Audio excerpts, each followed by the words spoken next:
David, you've talked about compartmentalization. We need to get the police and military to realize, even if they consciously see themselves as on the winning team and part of the New World Order, they're not. They are seen by the New World Order as an even bigger enemy than the general public in the globalist documents we've gotten.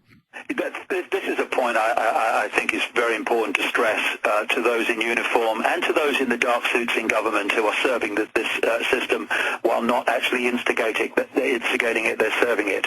You have no power. I don't care if you're in the military. I don't care if you've got how many kind of stars on your uniform. I don't care what level of the police force you're in. I don't care if you're doing roadblocks. I don't care if you're pulling people off the street. I don't care what you're doing. You have no power. Your uniform has the power. Take your uniform off, okay? Put it in the wardrobe. Where's your power? Go and get another job without that uniform. Where's your power? You have no power. You are employed to animate that uniform, which is an extension of the state, and that's all you are, and therefore you are expendable. While you give your soul away, while you give your mind away, while you give your morals and decency away, advancing this fascist dictatorship, you will be okay with the fascists that you're serving. But your children and your grandchildren have to live in the world you are creating. And one day you're going to have to understand that, and I don't envy you that moment, because it's going to be horrific when it dawns upon you the world that you've actually created. The people in uniform and the dark suits that administer the system while not being the originators of it, they have to start breaking ranks, okay?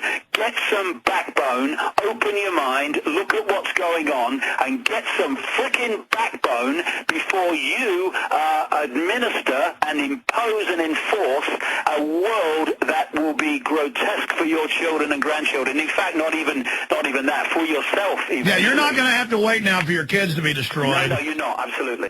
Are we going to draw the line now, Alex, and take the challenges and sacrifices that takes to stay here and no further, or are we going to wait a bit longer until they get more and more control and try to do it then, and when this agenda is further down the road than it is now? All right, then a bit further, and then, but when are we actually going to say enough, you know? Because, you know, it's like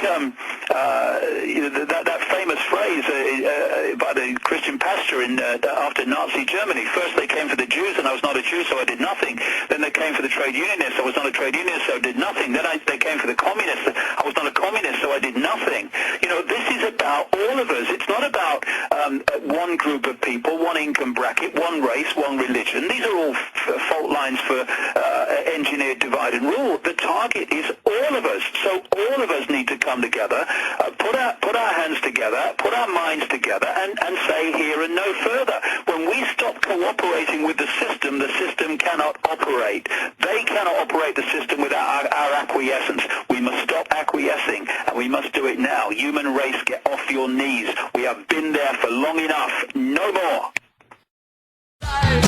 You've seen your name on the